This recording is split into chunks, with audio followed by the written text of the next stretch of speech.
नमस्कार, मैं विजयलक्ष्मी। आप देख रहे हैं देश का बढ़ता है टीवी चैनल। आइए देखते हैं सिद्धार्थनगर की खबर।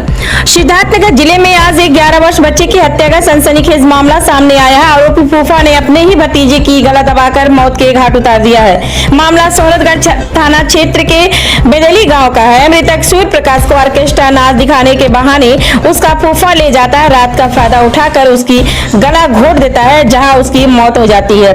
मौत के बाद अभियुक्त दुर्गेश तिवारी से नदी के रेत में दफना देता है। सुबह होने पर परिजन सूर्य प्रकाश की काफी तलाश करते हैं, लेकिन इसका कहीं अता पता नहीं चलता है।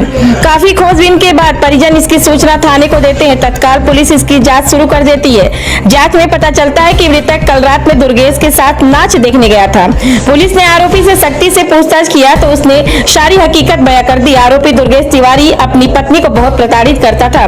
उसकी पत्नी ने उसको छोड़ दिया था। दुर्गेश को शक था कि मेरी पत्नी को छुड़वाने में मृतक की मां का अहम रोल है। फिर उसने दिल में बदला लेने का मन बना लिया। इसको लेकर आए दिन वह मौके की तलाश में लगा रहता था। इसको लेकर उसने मृतक की मां को कई बार धमकी भी दे चुका था। पत्नी के अलग होने के इंतकाम में जल रहे दुर्गेश ने ऐसी घटना को अंजाम दे दिया जिससे पूरी मानवता शर्मसार हो गई। आपको बताते चले कि मृतक सूर्य प्रकाश अपने परिवार का इकलौता ही वारिस था। लगभग 6 साल पहले उसके सर से बाप का साया उठ गया था। उसकी मां किसी तरह सूर्य प्रकाश का पालन पोषण कर रही थी। इसकी घटना के बाद पूरे गांव में सन्नाटा पसरा है। लोग अब इंसाफ की मांग कर रहे हैं। वहीं पुलिस अब मामला दर्ज कर आरोपी को गिरफ्तार कर लिया है और आगे की कार्रवाई में जुट गई है।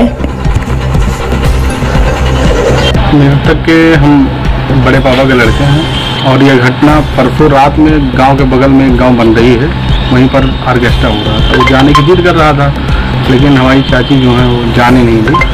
लेकिन वो लोग सो गई तो रात में उठकर चला गया। और जाने के बाद अब जब सुबह सब लोग उठे तो खोजने लगे। तो जब 4 बजे सब सुबह उठी जब महिलाएँ तो खोजने लगे, तो जब खोजना हुआ सब इधर उधर तो पता चला कि ऑर्केस्ट्रा देखने गया होगा, वहीं जाने की जिद कर रहा था। उसके बाद वो मिला नहीं तो 11-12 बजे तक लोग खोजे।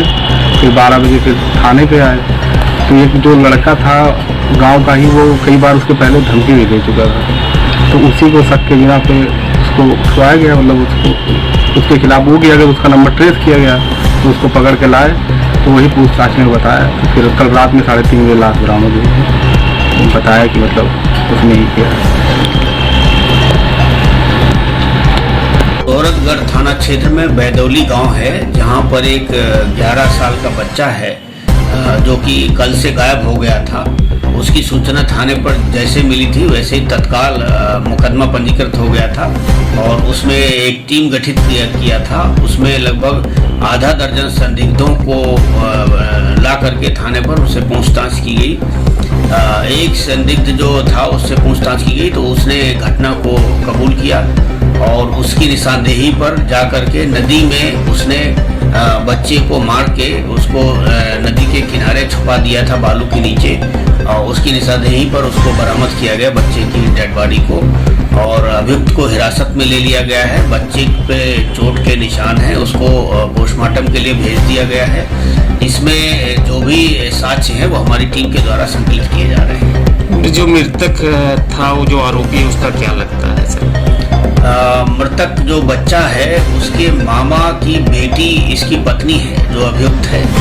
इसकी क्रूरता के कारण इसकी पत्नी इसको छोड़ के चली गई थी। इसको शक था शायद मृतक के परिवार के कारण मेरी पत्नी चली गई है और ये पहले से भी क्रूरता के इसके साक्ष्य मिले हैं।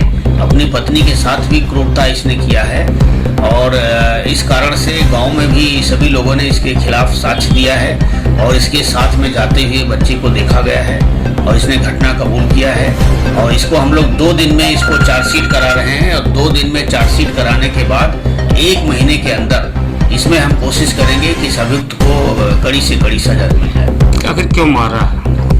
ये अभी इसको शक था कि इसकी पत्नी जो चली गई है, इसको लग रहा था कि शायद जो मृतक है इसके परिवार में उसकी मां जो है उसके कारण उसकी पत्नी चली गई है। इस नाते ये हत्या करना प्रथम दृष्टया बताया जा रहा है, लेकिन घटना के कारण के बारे में अभी हमारी टीम